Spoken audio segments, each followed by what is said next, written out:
let's start off here. I mentioned it.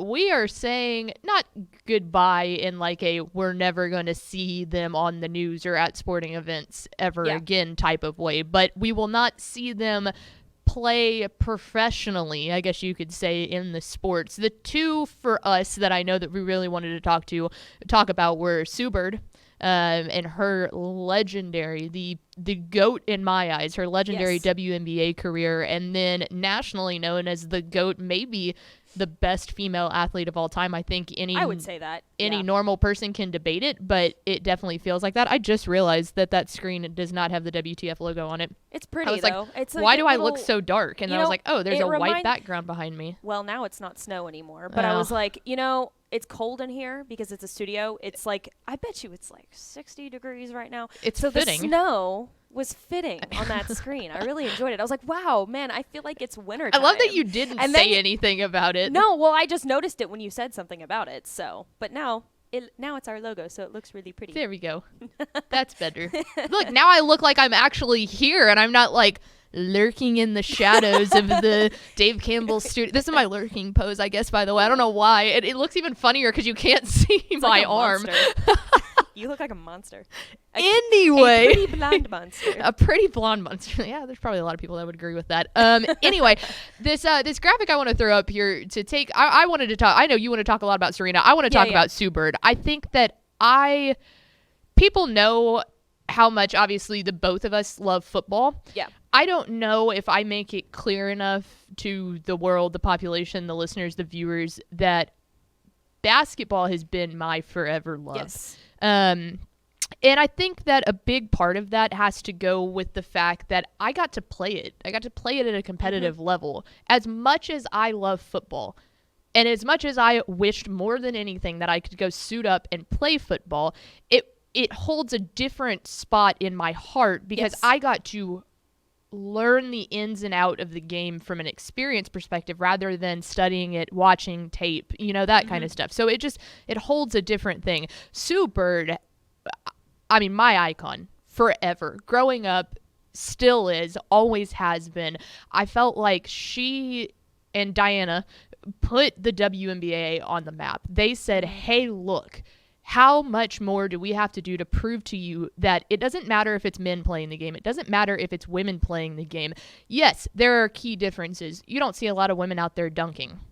You don't see a lot of men taking it in for a layup all the time because they can just dunk or they're just going to jack up three-pointers. Exactly. It's a different style of game, but I think what they did is prove to people that basketball is basketball, man. Fundamentally, you're playing the exact same sport. The way that it's played is different. It's the same thing in a football game of getting to choose your offense. Are you a slot T team? Are you a spread team? What is the difference between that? Just because you play it differently doesn't mean that the game fundamentally is not played the same. And I think that's what they did, and why Sue Bird always meant so much to me was the fact that she went out there and proved fundamental basketball is fundamental basketball. And yes, I'm a Spurs fan. Yeah. When it comes to the NBA, I am a fundamentalist through and through. I love fundamental basketball. I think it is so fun. It was the way that I grew up playing it. It was the way that I was taught. Let me get in my old man bag there. It's just like, that is basketball to me, and she did that. So throw up that graphic real fast because her reach in the sport was just unbelievable. Four-time WNBA champion in 04, 10, 18, 20, all-time WNBA assist leader, 21-year pro. She was drafted number 1 in 2002 by the Seattle Storm. 13-time WNBA All-Star, 8-time WNBA all WNBA selection, 5 times to the first team, 3 times to the second team, all-time WNBA leader in wins with 333 wins, and a member of the W25 team, the 25 greatest and most influential player in WNBA history. And I mean, there were a bunch of times where we thought that, oh, this has to be the final year, and what she was able to do at the age that she is at, it's exceptional for any athlete. We glorify any athletes that play their sport to the highest level for so long, and Sue did that, and so just thank you from all the little girls out there that grew up playing basketball or loved basketball. Just had to get that off because it's just one of those things, man. I got goosebumps right now. I was tearing up watching the final game. I saw you tweeting about it. It's just, she was she was the queen that changed basketball, and we had to spend some time talking about that. Yeah. And then you feel the same way with Serena. Right. Well, and I think that you can kind of say the same thing about Serena Williams. I think that, like Sue Bird changing the game of basketball, I think that Serena Williams really changed the game of tennis. And I haven't been a tennis fan nearly as long as you've been a basketball fan. But, I've played it, just casually for the last couple of years. And so that made me want to start watching tennis a little bit more. And watching her, of course, playing tennis is like watching Sue Bird play basketball. It's just on another level of a professional sport. And I think that she changed the game of tennis forever. She is 40 years old. She's got one child. Yeah. And she still plays that sport like it's the easiest thing in the world for her. And of course, like this past Friday, she did end up losing the U.S. Open. Yes. Remember that Paris Open? Anyways. Anyway, I couldn't think of the Paris Open or the France. I called it the France Open. You still don't have it down.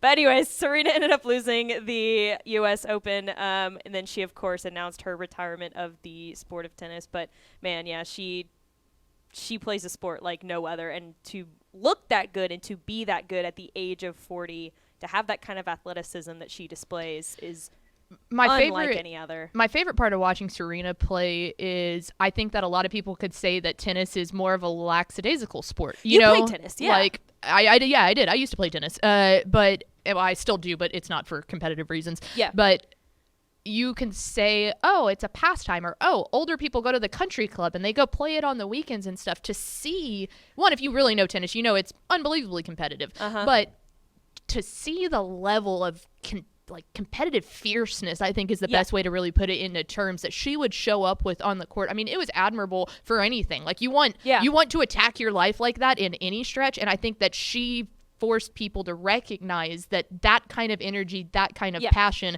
can be displayed in anything you do. So I think hers was heard worldwide. And to just see a person be that good at something is mind-boggling. Right, yeah. Like you said, tennis is typically a casual sport. But to see the kind of force that she puts on her serves and stuff, that's scary. Yeah, and then they can do it. All these tennis players, all these WNBA players, these soccer players, half the time they're out there playing when they're pregnant. Right. Women are dope. Yeah, they are. There's the official stance of women talking football, but women are dope. And that, they are two that have shown in their careers how powerful that can be. And so we had to spend some time. There's no way that you can have two legends retiring within the same a couple of days and us just maul over it because it's not football. Right. So there you go. Shout out Serena. Shout out Sue. Big fans. We love you.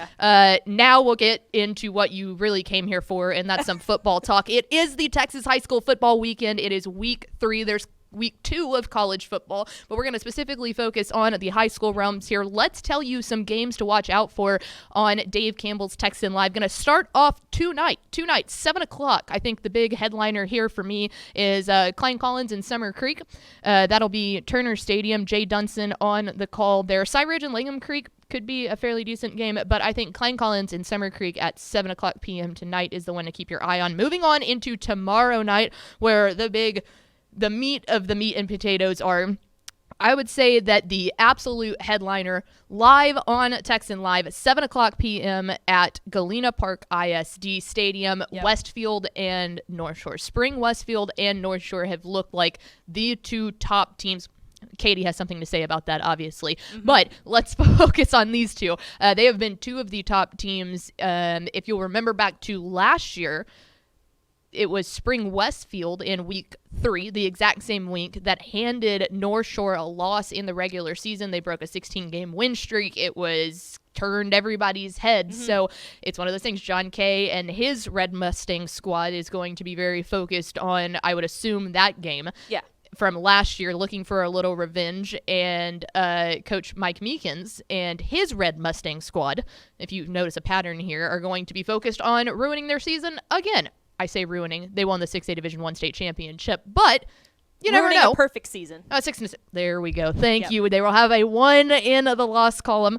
I also want to point you out to, also at 7 o'clock, Temple and College Station. Cougar Field, our very own Tommy Yarish on the call. that one is tasty for me in the way that, one, I think Temple has kind of set themselves apart as a really good team specifically in that part of the world, but this is an introduction into that new district that they're in, heading down to the Bryan College Station area. And College Station is a team that I can't put my finger on right now because they lost Marquise Collins, their star running back. They go out and get obliterated by Lovejoy in week 1, and then they turn around and have a very good win last week. So it's like, what are you? And Temple is a very good measuring stick for us because we think we know what Temple is. They're filled with talent, too. Yeah. I mean, there's talent everywhere. So interested to see that. And then finally at 7:30, a game that I also think will answer a lot of questions. This one at McLean Stadium in Waco. It'll be Brock and Wimberley. So Brock is 0-2. You saw Brock last week. I did. I saw Brock last week, and I'm telling you, they are an unbelievably good 0-2 team. You look at their region, and I don't think they should have any problem getting through it. They could be 0-4 at some point if you look at the rest of their schedule, but this Wimberley game will be a big question because they lost to PG, Pleasant Grove, and then they lost to Wichita Falls Hershey. Those are two teams that are classifications bigger than them, and that one last week against Hershey came in overtime, so they played them unbelievably well. But this is another classification difference, a 4A playing a 3A Division I in Brock. So I'll be very interested to see if they can go out there and beat this Wimberley team. That says really, really good things about Brock, which I'm telling you after seeing them, they are fine. Yeah. And then finally, rounding it all out, let's head over to Saturday, and the big one here, it'll be Michael Silvers and Brent Hallmark on the call at Legacy Stadium, and it is Katy Tompkins and Katy. So this is actually a district game in week 3, which is always exciting to see some district teams, and I don't think it's going out, Tepper and I talked about it, I don't think it's going out on a limb to say that if we had to put money down on it, or if we had to take our best guess at this, that this is likely going to be to decide the district championship. Yeah. There are plenty of people that could prove us wrong with that, but I think Katy is the clear-cut favorite. I think that Tompkins has their chance to really solidify either one, they could pull up the upset. I'm not saying that they don't have the skills and the players to be able to beat Katy. I don't think it's likely, but I think that it is there if they have an exceptional game. But they could definitely solidify that number 2 spot in that district. So there you go. We have plenty more games than that on TexanLive.com all weekend. So make sure to join us along and see all of our guys all across the state hard at work.